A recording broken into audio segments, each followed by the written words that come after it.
Professor of Family Medicine and Director of the Division of Primary Care Research here currently at ETSU.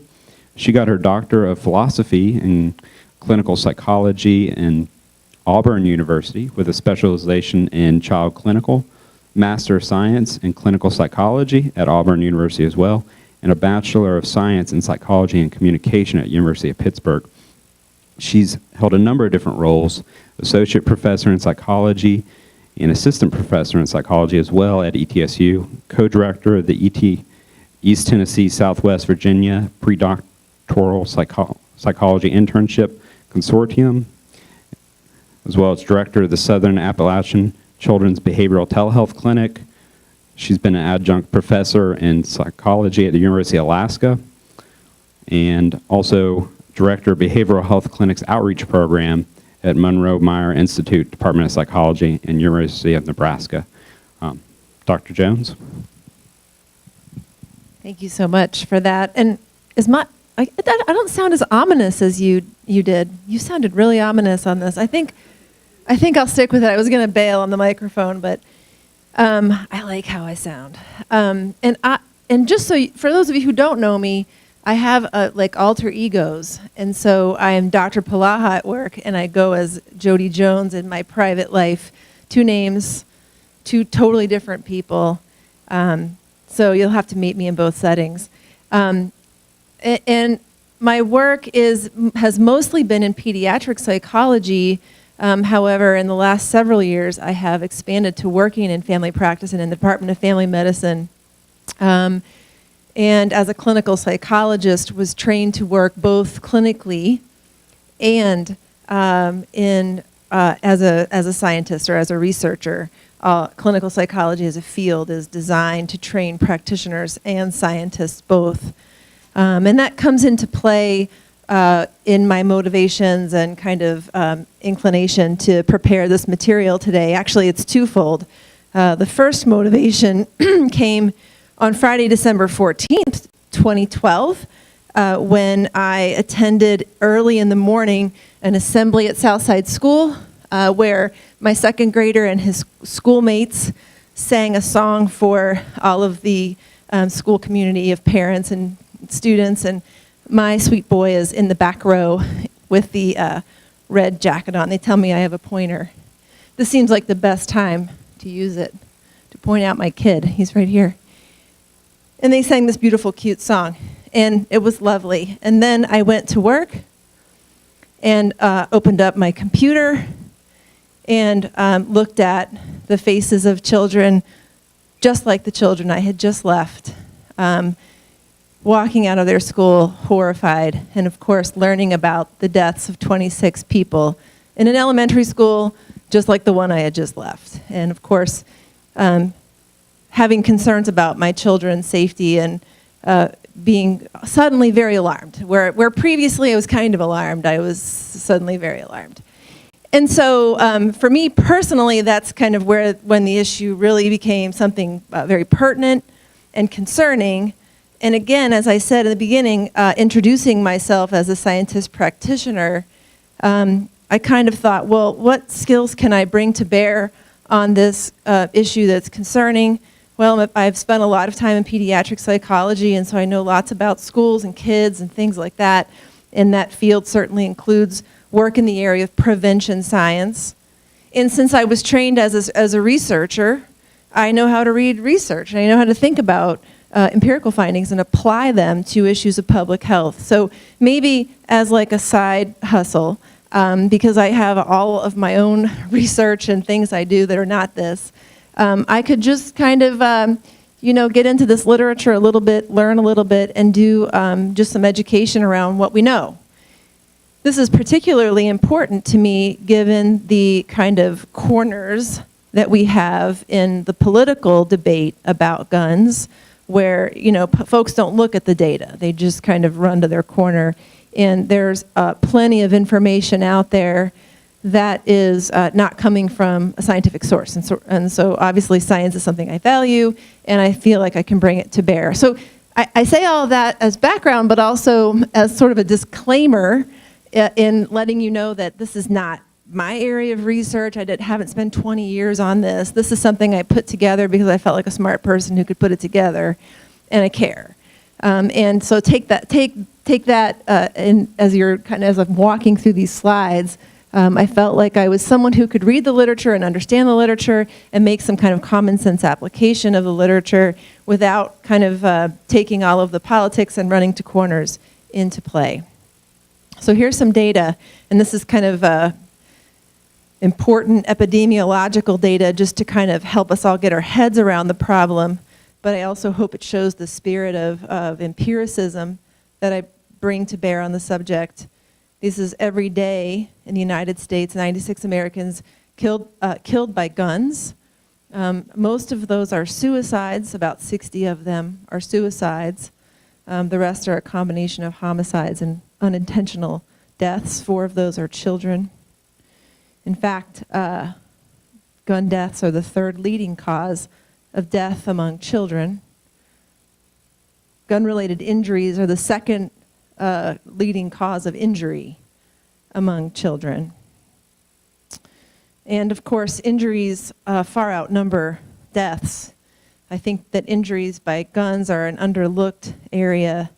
16 children a day, 5,790 a year. And what you'll see on this slide certainly is some compelling data about the scope of this problem, and how vast it is and significant it is. But you'll also see a combination of sources cited. Source number 1 is the Brady campaign, which is certainly a nice source and a useful source, but not one that I consider, a best source or a primary source of good peer-reviewed data. The other 2 sources are better, particularly number 2. Those with a number 2 next to them come from the journal Pediatrics, which is a well-respected peer-reviewed journal. So I'll point that out as we go through, but most of what you'll see in this talk are more like number 2 and less like number 1. These are just some interesting data that came out, that were published recently, and I thought, well, you could put Tennessee into perspective. We're not that high compared to other states in terms of suicides or even homicides, but we're actually one of the top states. It doesn't look like that from the way the circle is on the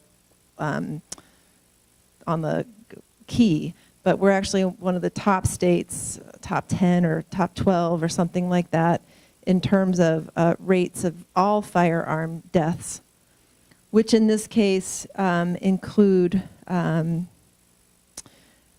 of the ones I mentioned, plus unintentional shootings. This is a map I had a friend create who does maps, and I wish she would have not used green circles for adult unintended shootings because you can't see them very well, but they're in there. And the number is something like 91 total unintentional shootings in Tennessee in 2015, 2016. The number in 2017 was 80, so it was a little bit lower, equally split between adults and kids. Most unintentional shootings of kids are done by who, would you guess? Who shoots kids unintentionally? Other kids, mostly, yeah. 16 kids died from those types of incidents just in Tennessee, just in 2017. So we've talked about epidemiology, and I'm just going to give you a little overview of where I'm going with all of this. I'm going to talk a little bit about how sad the evidence base is and give you a sense of where we are in doing gun research, gun violence research. So hopefully at this point I've shown you that it was a school shooting, a mass shooting that got me motivated. But when you look at 96 deaths a day and you realize that suicides implicated, unintentional deaths are implicated, homicides are implicated, and we start talking about, well, how do we solve this problem? What do healthcare practitioners do? Well, it depends on which kind of shooting we're talking about. There are different ways that we can be thinking about intervening in the problem. And that talk would take me hours, right? Because we'd have to start with an hour or two on suicide and then some hours on homicides. And women who are victims of domestic violence, and it would just go on and on. So I'm picking and choosing a little bit here. After we talk about the research, I'm going to talk a little bit about research that's associated with gun ownership, particularly unintentional injuries that occur in concord with gun ownership. I just feel like that's pretty important, particularly in Tennessee, where unintentional rates are high. And then I'll talk about pediatric interventions, because it's an area I know really well, and I think it's very interesting and compelling. And no matter who you work with, you'll surely have some parents in there. And then I'll finish with the role of healthcare providers in prevention and just some thoughts about that. So we don't have a lot of evidence, and that's mostly because of some events that occurred in the mid-90s. One event in particularly, the Dickey Amendment, which really put a clamp down on doing government-funded research on gun violence, and there are debates about exactly how this was worded and how it was interpreted, but in any case, it really stopped a lot of research within the CDC, which is where a lot of our gun violence research was being done. And then later in 2011, similar language impacting research in NIH. In 2013, Obama tried to kind of move this needle a little bit. There's significant resistance. No funds were allocated, and you can kind of see the net result of that, where gun violence is down here at the bottom, which means that it's one of the least funded problems. And yet, when you look at mortality rate, it's kind of in the middle there relative to other things that kill us. So you're sort of looking at mortality rate versus funding for a problem that causes that much death. And then similarly, the publication rate for gun violence is quite low. Relative to, again, how many people die by gun violence. That's a JAMA publication from 2017. The interesting thing is that I went ahead and just did a little PubMed search. And look at this, 23 studies have been published on just kind of searching gun violence in PubMed since January. 23 studies. And I don't have an explanation for that. I just thought, wow, that's pretty interesting. Now, some of these are commentaries and reviews. They're not new data.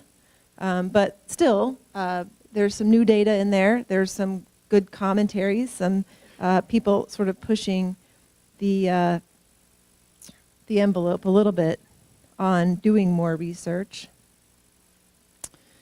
I had another comment on this. Oh, and that is that on March 16th, Trump did sign some legislation that, quote, allows the CDC to do research, which in theory they were sort of allowed to do all along.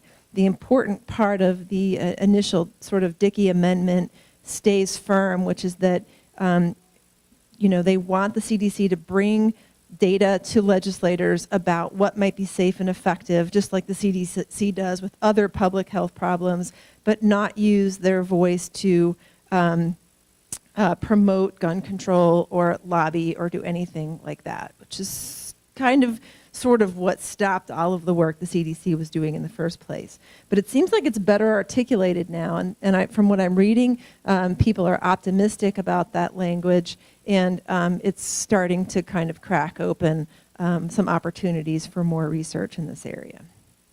So I just think this data is very interesting.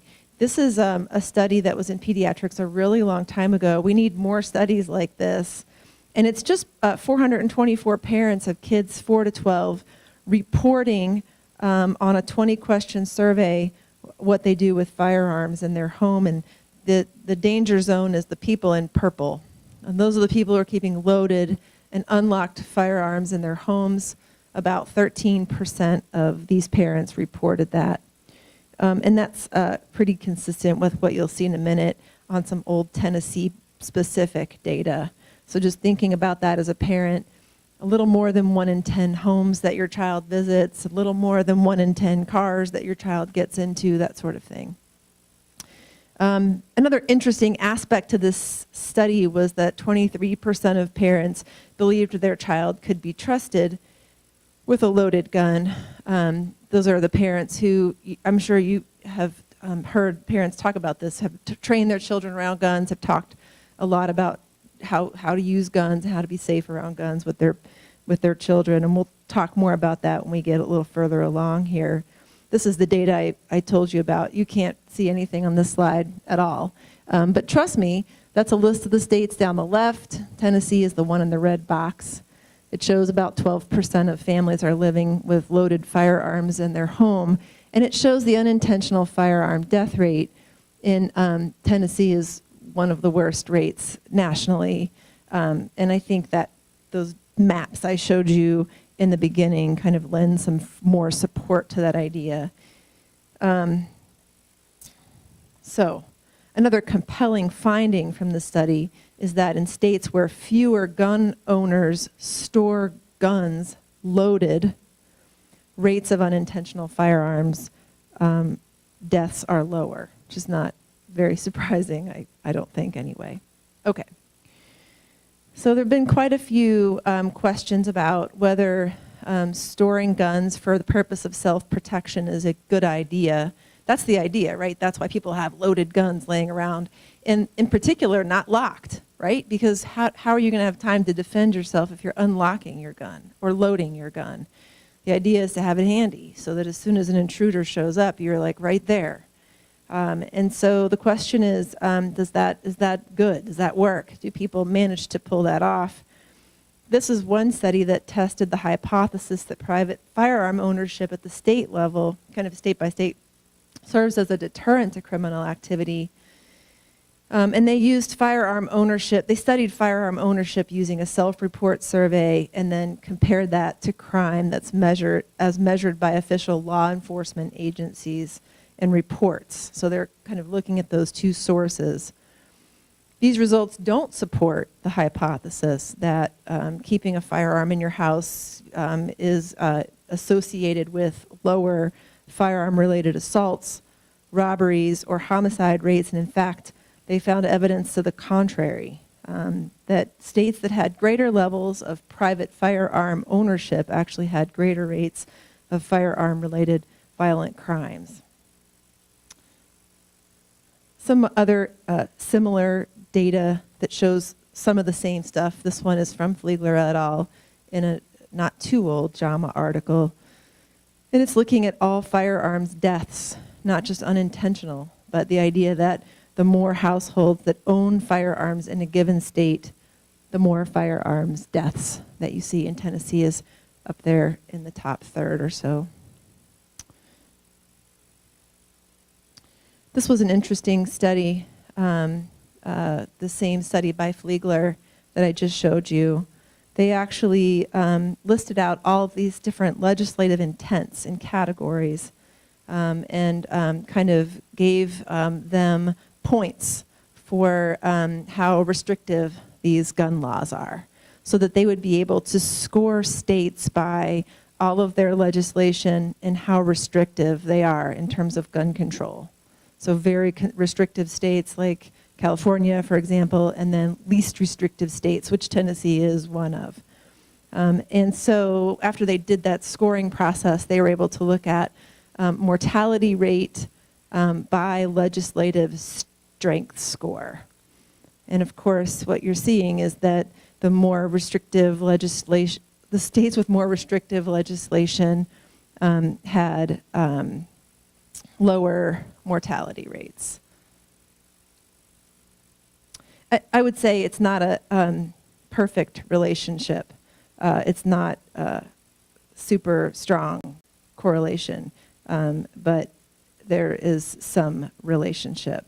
And it seems like some laws do a little bit and other laws do a lot. This is the same data, just plotted out for you to see in a little bit more meaningful way. So the more laws would be on the far right, more deaths on the far left to the top. This kind of data was also published in 2016, and that's why it was so important for me to scramble around and put my most recent slides in here, because I wanted to show you these data as well. This just came out in an epidemiological review, and what these data show are various, so I'll try to say this concisely. It's a meta-analysis where they reviewed a lot of studies that looked at this relationship between laws and gun deaths, and I think homicides in particular. They had to kind of be selective about the data they chose from each study to use in this particular meta-analysis. They couldn't use entire models, so there are some manipulations there, but what you're seeing is the more that negative relationship, the data points to the left of the middle line are the ones where you see laws that are drawing down the number of gun deaths by homicide. That the change score is negative, so that's like a good thing. And so they presented the results in 3 graphs, and I'm just going to flip through them without getting into a lot of detail about what the specific laws were. This is just an interesting study, and it just came out a couple of years ago. But just more evidence of, and this one gets into suicide. I'm just looking back. That one's homicide also, and then this one is suicide. Just some interesting newer data showing similar trends. Okay, I'm going to talk about pediatric interventions for a minute, and this slide actually applies to all actionable options to reduce firearm injuries. One is to just educate people on firearm safety, explore ways to make guns safer, and in particular gun storage safer. And then, of course, we just went through this issue about legislative action. But let's talk about kids for a minute. One thing we know is that kids pick up guns. And as I said, parents don't think they do. But we know from a series of studies in the 90s that about 20 to 52% of firearms stored in U.S. Households are loaded and unlocked. And then I showed you that slide earlier that said about 13%, so kind of wide-ranging numbers. And although most parents believe that their children would not touch a real gun or would tell their parent if they found a firearm, which is what parents tell their kids to do, research has shown that when children encounter firearms, they often lack those skills. In one study of 4 to 7-year-olds, how many would you guess actually touched the gun that they found in a play area? It's about half of 4 to 7-year-olds. They walked right over to it and touched it. And another study of 8 to 12-year-old boys found that 76% handled a gun that was in a structured play setting. When you think about kids that age that watch movies and are exposed to media, and like everybody picks up guns in those movies, right? There's guns being used for all kinds of interesting and fun and exciting things. And so if you see one in real life, like, go to it. And that's what's happening. So can kids learn not to touch guns? The NRA has been concerned about this issue, understandably. They started a very cool campaign many years ago called Eddie the Eagle. Eddie looks like an eagle. There he is. He goes to schools and he gives a little lecture on the importance of not touching guns to kids in a very cool way. And if I had an eagle tell me not to touch a gun, that would stick in my mind. I mean, just think about it. If you walked out of here and an eagle came to you and told you not to pick up a gun, like, you'd remember that, right? Like, wow, that eagle just talked to me. So these kids are getting this cool lecture from an eagle, and he's saying these 3 things: stop, don't touch it, leave the area, tell an adult. Those are very good ideas to teach kids. And they've been at this for quite a while, and we have actually now studied this a little bit, and have found these a couple of studies, 2 studies specifically in the early 2000s, found that children who participate in programs like this are no less likely to touch the firearm than a kid who didn't get this programming. Just like I feel as a parent every day, in one ear and out the other. So So I just want to go through a couple of interesting little studies that sort of prove the same point and then kind of talk about, well, how can we get kids to not pick up guns? So this was a cool little multiple baseline study by Hemley in which he put a gun out somewhere and they scored what kids did when they found the gun. Oh, it was in a classroom at school. And kids got a 0 if they touched the gun within 10 seconds of walking into the room. How many kids touched the gun within 10 seconds of walking into a classroom with a gun in it? You guys see that? How many got a 0? Well, let's see. Where's my little guy? This guy walked in, touched the gun. This person didn't the first time, but the next couple times they did. This guy did the first time, and then not really the second 2 times, and then again. And this guy did on the 3rd trial. So half these kids just walked into a classroom at school, saw a gun, and went over and touched it right away, 10 seconds. They scored a 1 if they just kind of hung out in the room with a gun and did nothing else, which is pretty much what everyone did in the whole study at some point, was be like, oh, there's a gun over there. Well, okay, I think I'll read a book or look out the window or whatever while that gun is sitting there. And that's, of course, not what we want kids to do.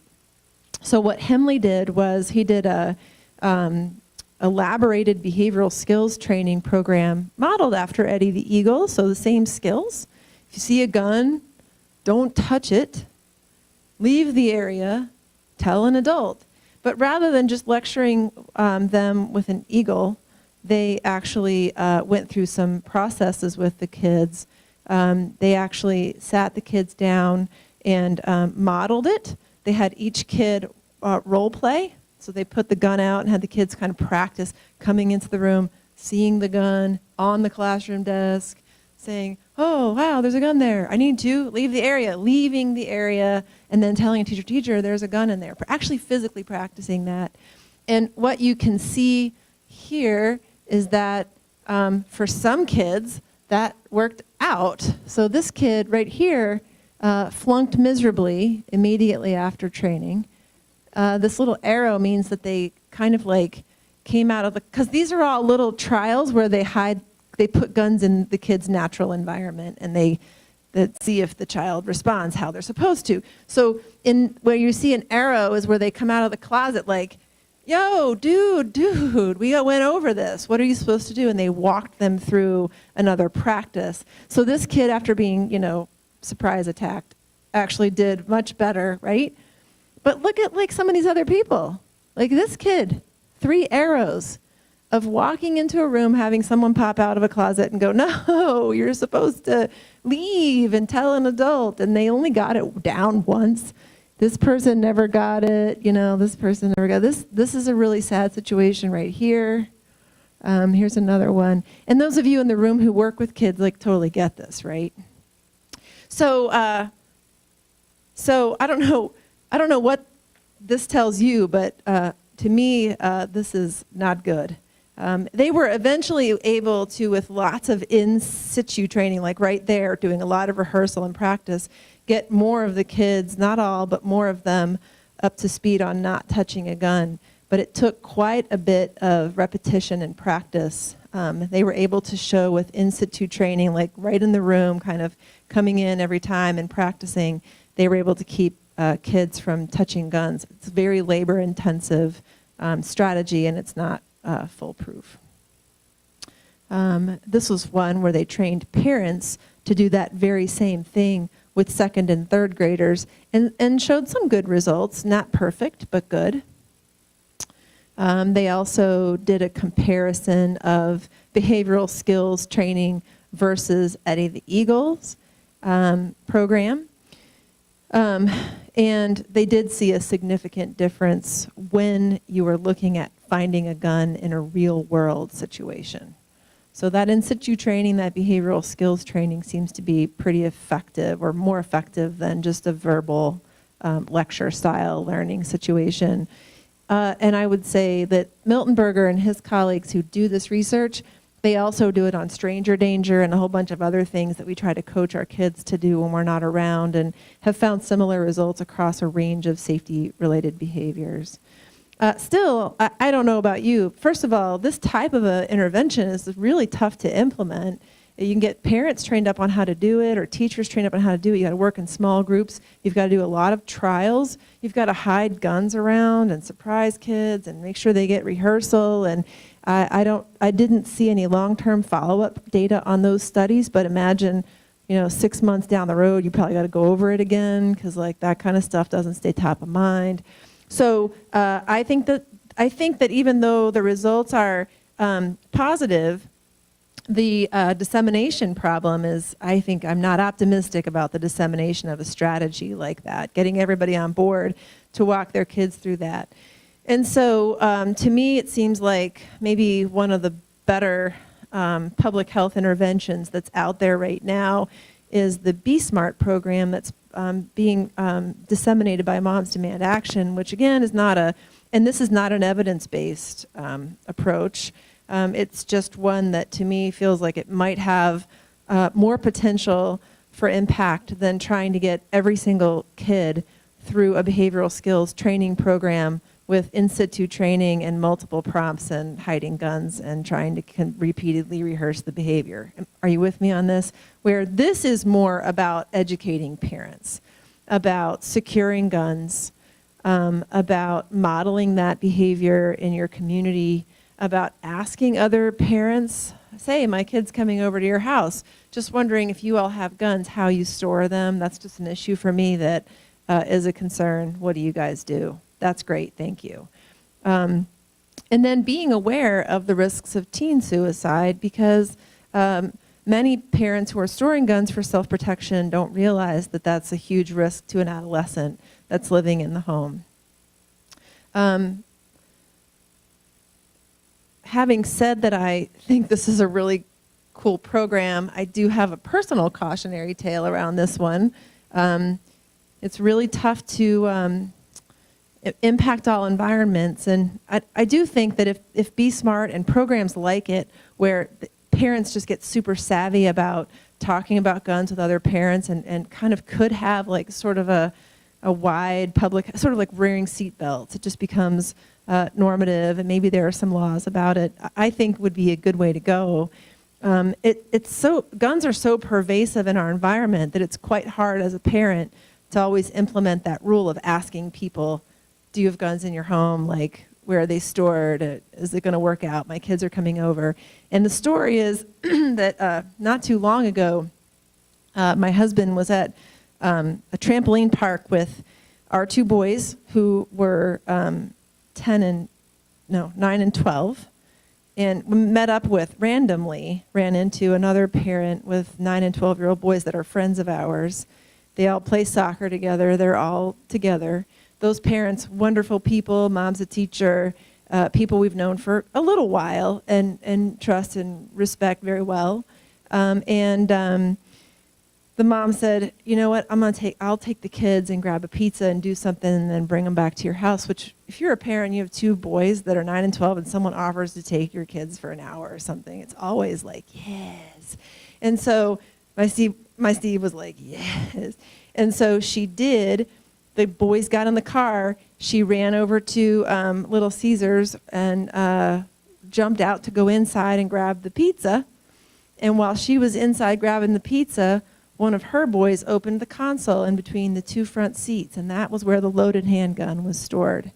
Of course, the whole point of opening it was to impress everybody in the car that there was a gun there. And my son slammed the thing down, and nothing happened. I didn't hear the story for weeks. They just kind of, they're 9 and 12-year-old boys. They just kind of moved on. They had a great day, and they didn't see me till later, and then they forgot about it. And I hear the story like 2 weeks later, and I'm like, what? Wait, what happened? And so not good. And of course, these parents were absolutely horrified that they had made this mistake, that this was not within their, they always, and this, they put it and they didn't know, and I get that. I leave my cell phone in bathrooms.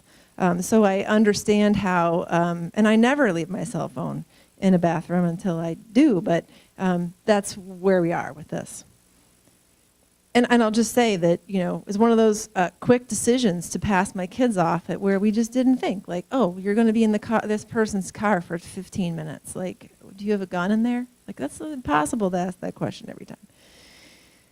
So, there are holes in our plans. Okay.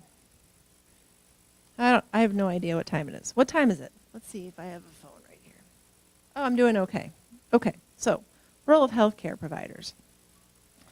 So a lot of wide range of medical societies have come out with recommendations and call to actions and things like that.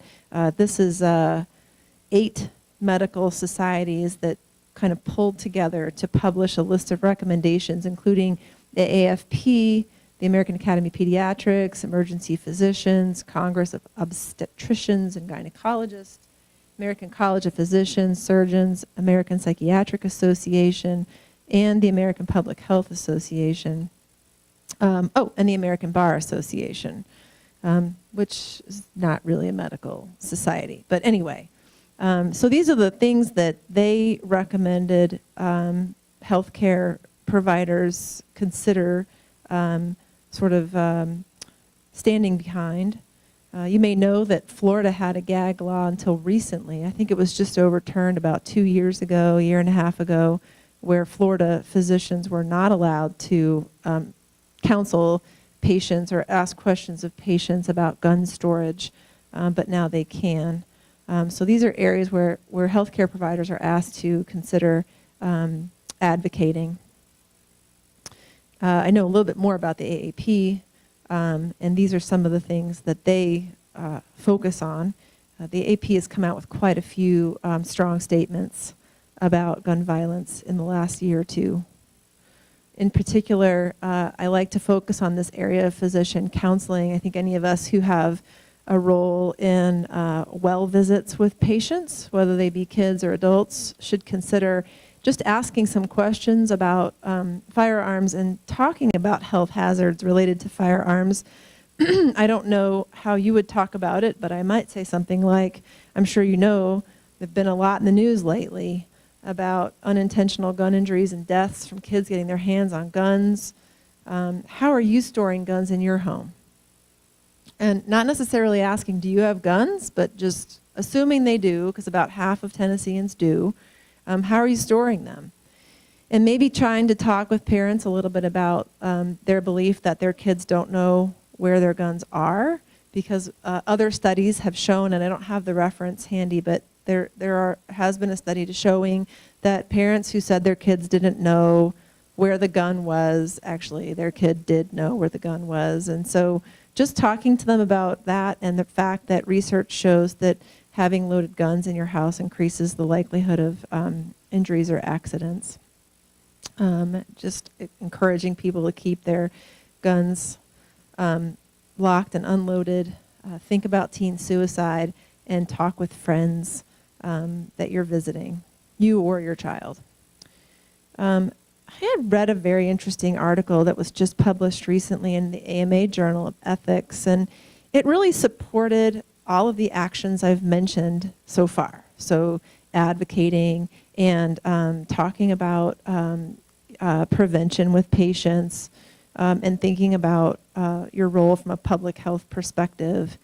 But these particular authors did not feel, and I agree with this, that medical doctors should play the role of gatekeeping or making decisions about who should and should not carry firearms. That it historically has been a decision that a judge has made, and so shifting that responsibility to medical doctors would be a new precedent. But also that there's no good way of knowing who can be safe and not safe with a firearm. And when you start thinking about not just cognitive limitations, but also some physical limitations like Parkinson's or some things like that. And how do you even make those decisions about who can and can't have firearms? There's a sort of parallel literature in the psychological sciences about how we know when someone is potentially a danger. And I think what I'm reading is that we still don't have that nailed down so great either. And so a lot of people who really have good intentions, I think, and want to solve the problem of gun violence from a mental health perspective focus on, I think, especially a lot of us in this room, being better at helping kind of pick out the people that are going to go and shoot somebody. But in the end, the only real good predictor of violent behavior is violent behavior, and not any other prior mental health status or really anything else. So we're not great about it. Interestingly, even though violent behavior predicts violent behavior, we don't really have very restrictive rules, particularly in Tennessee, for domestic abusers and their ability to carry guns. And so that's the one area where we ought to know what would predict that person becoming violent with a gun. We haven't been very successful in that area. So I just thought I'd list a few organizations that have worked hard to promote gun safety, gun sense. We have active groups in these areas working in this region of the state and statewide. It's really kind of fun and interesting as an academic person to be involved in these organizations because, you know, we have the opportunity to bring this kind of knowledge in and sort of this sort of thoughtfulness about what are some rational ways to go forward and sort of combine that with the sort of political energy that exists there. And I think increasingly we're getting out the word that being involved in these kinds of causes is not just for people who, you know, are afraid of guns, but people who have guns and people who are hunters and people who really want to protect the use of guns for things that guns should be used for. And so we're seeing a wider range of people. It's really a nonpartisan issue, getting involved in kind of just being more thoughtful and more articulate about guns. And my last editorial comment, it's where I go totally off the rails from the empirical perspective, is that I have been thinking about this and really actively talking about it and working on it for a few years now. And it has been striking to me how much people have become more interested and more willing to talk about it themselves. And some of that, I think, is because the problem just continues to spiral in this country, and people are just naturally like noticing that and getting more and more concerned. But some of it, I feel like, is my personal circles of influence. And when people hear somebody, and I think everyone in this room is capable of doing this, talk about gun ownership and responsible gun ownership in a way that sounds nonpartisan, not in a corner, and engaged and dynamic, it sets a new tone for that kind of conversation, and it brings more people into the conversation, which is really what we need at this point. And so if you don't do anything else after you hear this talk, just being open to that conversation and being willing to start that conversation at whatever level you feel comfortable, I think is a very important action that you could take anytime. So that's all I have, and I'm happy to take questions if there are any. Yes.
Right, right. Well, I couldn't agree more. And I hope that when I started this, you heard that loud and clear, that not coming from corners. And, you know, I completely acknowledge my own bias in this and appreciate, you know, you kind of did the same thing. Like, this is a great example of, like, what needs to happen. And I think what I hear in both of our comments today is kind of this lamenting about this kind of crappy data that we have to use right now because it's all we have. And kind of, because we all want to do something, right? We got to rely on something kind of sort of sorrowful for a while until something kind of comes around. But the conversations is where it starts. So I appreciate you being willing to bring that today. Thank you. Other comments? Now, anybody that sees an eagle on their way out, oh, you got it.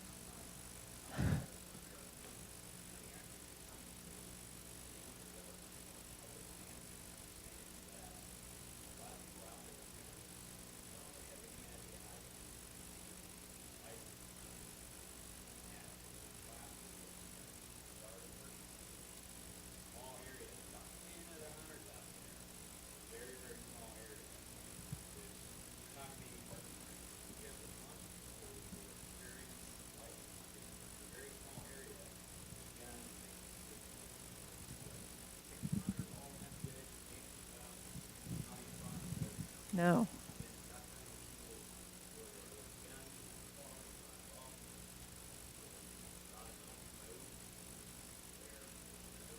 I get it. But people who enjoy hunting, and my brother-in-law does, and in fact, my brother-in-law pulls a rifle out once in a while, and I get to shoot at targets, and I'll just tell you that I'm an awesome shot. Just want you all to know. Like, I'm really good. And it's very satisfying when we're out in the countryside in Vermont to spend an hour that way. You know, but in talking with him and in talking with other hunters, you all ought to have a vested interest in making it safer for yourself, like just in self-preservation mode here.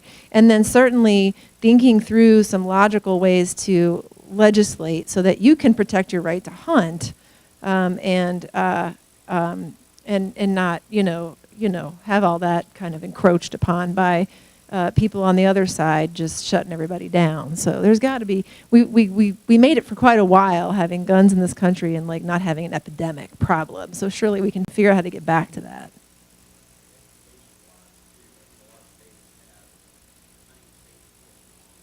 Mm-hmm.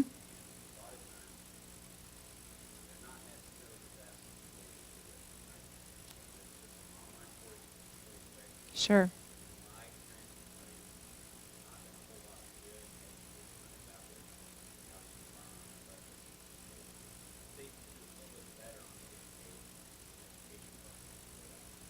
They could do a lot better, I think, and not just for hunters, but for everybody. You don't have to take any kind of a training, really. So, was there another comment? Yes.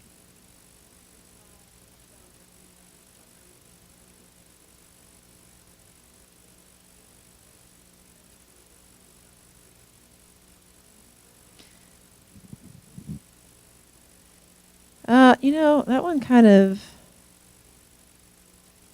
was this it? Mandatory reporting laws. I can't remember. You have to go look at that one. This may relate to the existing mandatory reporting laws that we already have when we feel like someone's a danger. I don't know, continuing to support those. I can't remember, sorry to say. But like I said, I don't see physicians as gatekeepers of who gets to carry guns, and I think that's consistent with what I read in that recent ethics journal. Was there another one over here somewhere?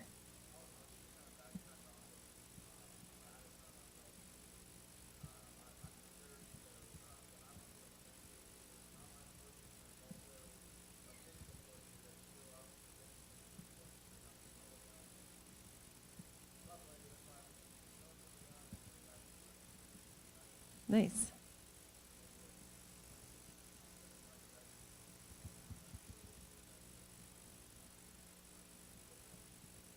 No, that's great. That's great. Another one? Yeah.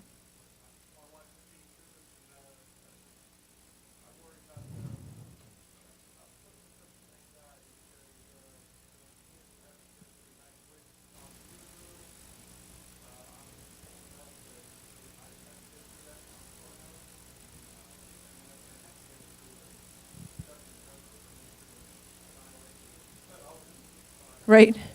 Me too. That's a great question, and I think that's what touches me the most about this epidemic. It's not the I've never personally I don't even want to say that out loud because like you feel like was there actual wood over here, not lost someone personally in to gun violence, but for example, we came back from a trip and we flew into Fort Lauderdale. And we were at that airport, and our kids like to hawk the conveyor belt, and so we were not standing anywhere near them. And like days later, this guy came through the thing, and I just kept thinking, like, oh my gosh, like we wouldn't even have been able to get to our kids. Like there were people, and God, so that kind of like jarring moment of sitting there thinking, wow, that would have happened 3 days ago. It would have been us. And, your kids coming home and saying, yeah, today we had to all pile up in a closet somewhere. And I think that kind of disruption to your own personal pursuit of sort of creativity and joy on a daily basis, and particularly as a parent when you got kids and people coming to you bringing their disruption, it's just tough on people.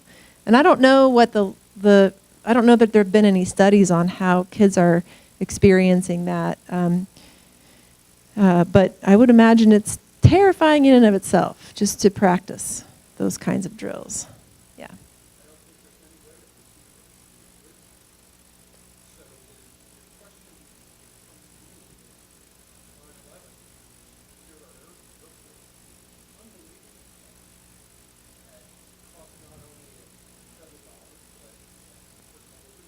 Mm-hmm.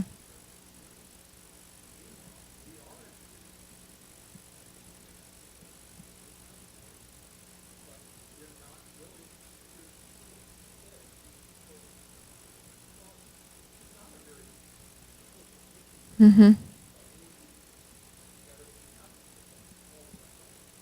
Mm-hmm.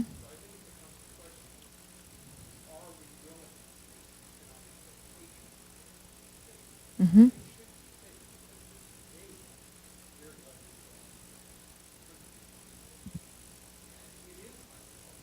Yeah. Right. Yeah, and it's an interesting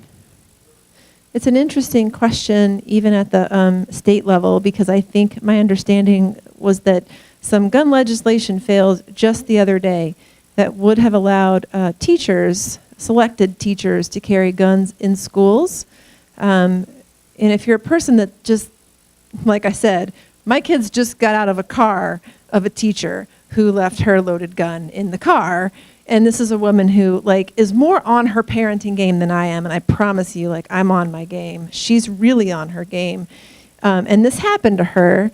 And so then you hear that this legislation is coming through. And we're going to add more guns to more teachers' cars and classrooms and whatever. And you're kind of thinking wait, did we just look at this data? All these guns, what's happening here?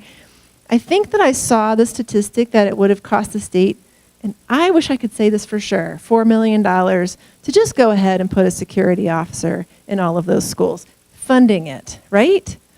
And I'll just say that even though I recognize the biases and the politics behind a group like Moms Demand Action, it's staying involved with that group that I know that stuff, right? I'm staying on top of some of those numbers. And as physicians or physicians-to-be, just kind of knowing that these laws are coming through school, people who are involved in the schools, that these laws are coming, they're always coming through. Guns on Campus comes through every year. Laws that would restrict physicians' abilities to counsel patients and those kinds of things are constantly coming through. So just kind of being aware of that is very important.